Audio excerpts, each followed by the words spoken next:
Hey guys, welcome back to the channel. Good morning, good afternoon, good evening to all of you. I hope your day is going well. Happy New Week, guys, and welcome back to the channel. Thank you guys for taking time out of your busy schedule to catch the video every single time I drop the video. And as always, I have a few updates regarding the Just Bibles players in this video, and also a very important development is happening with NFF as regards the new position, the election of the Nigerian Spikes coach. And apparently, this week is going to be a very important week, for us to watch NFF closely, because the report is that the technical committee of the NFF is going to meet up with the executive committee to make a decision regarding the Nigerian Spikes head coach. But I'll talk more on that one later in the video. But right now, let me give you update concerning Nigerian Super Eagles players and how they perform. We talked about a few of our players in the last video. Of course, Victor Boniface and Tantella obviously lifting the trophy, the Bundesliga trophy with Bayern Leverkusen for the first time in the club's history.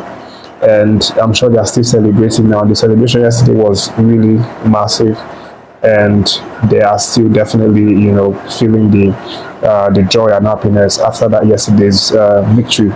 But again, we have other players who also had actions yesterday, and the likes of Iwobi and Bassey were obviously two of our players who really impressed yesterday.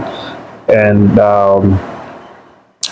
they showed up yesterday with their A games and got a victory over West Ham United. 2-0 was the scoreline. Iwobi definitely having some tremendous amount of input in that game. He actually had an assist in that match. That assist brought him on level terms with Kanu assist, 29 in total, and this is the most any Nigerian player has had in the history of the EPL.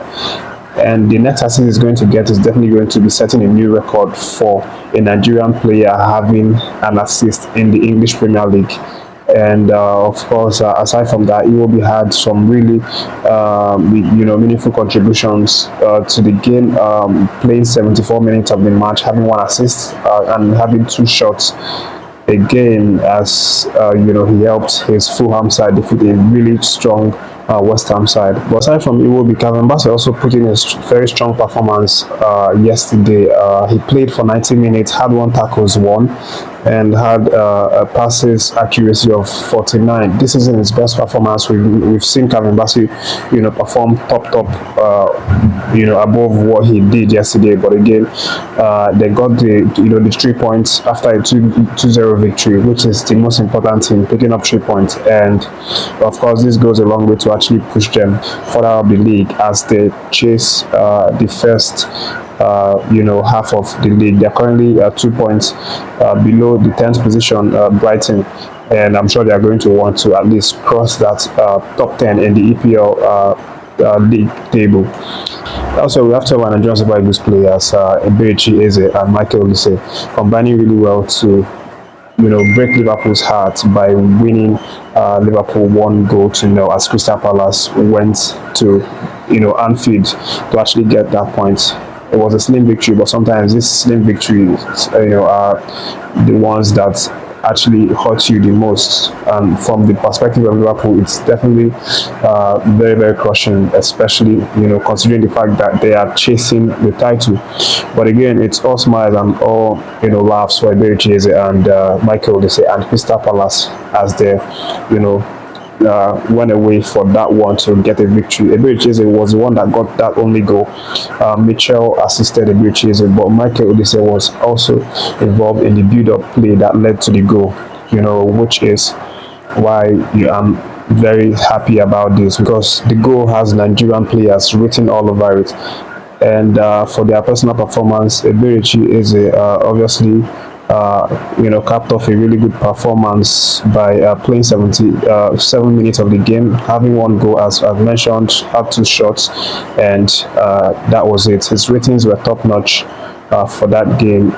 And then we had Olise, who also had a very impactful game. He had 2 shots on the night, and of course I played 68 minutes for the match. Even though Iberichi Eze and Michael Olise have not started playing for Nigerian Super Eagles, they still show increasing interest that they might still come tomorrow and play for Nigerian Super Eagles. And one of the hints towards this is the fact that a few days ago they actually contributed to Nigerian Youth FA, which is an organization that was recently formed by David Doherty, a UK-based Nigerian administrator who is pioneering the NYFA for the purpose of developing football at the grassroots level in Nigeria. Nigerian Youth FA was established in 2023, and the board of trustees have already been formed, and it includes some really credible personalities, even the likes of Desire Opanozie, the former Super Falcons striker, is one of the people, and then David Doherty, who is one of the pioneers that set this association up. So it's fully set, and they are very determined to bring about development of grassroots football in Nigeria, by harnessing the talents and educating them, and also putting them through the ranks to get them, to shape them into the best that they can possibly be for Nigeria. So Iberichi Eze and Michael Olise obviously did some donations, meaningful donations to NYFA for the purpose of actually grooming young talent in Nigeria. So this shows that they obviously have interest, and they are they have love for Nigeria, the development of football in Nigeria. And of course we know that we talked about that in the last video, that Olise might decide to actually come play for Nigeria or Algeria if he gets snubbed by France for the Euro, and the same thing goes for Eze. But again, great victory for them against Liverpool. It was a very needed victory for them, and that really helped them in the league. For the last gist of this video, I talked about that from the start of the video, how NFF going to have a really busy week this week. And of course, what's happening right now is that NFF technical committee are reportedly going to meet with the executive committee later this week. The report is that it's going to be tomorrow, Tuesday, as they've now picked out 7 shortlisted coaches from the over 40 applicants, and they're going to decide. Hopefully we get to see that this week they are going to make a decision and select the coach for the Nigerian Super Eagles. The report is that Coach Finidi and Emmanuel Amunike are among the 7 shortlisted candidates, but hopefully we get to see a new coach maybe this week after the meeting between the NFF technical committee and the executive committee.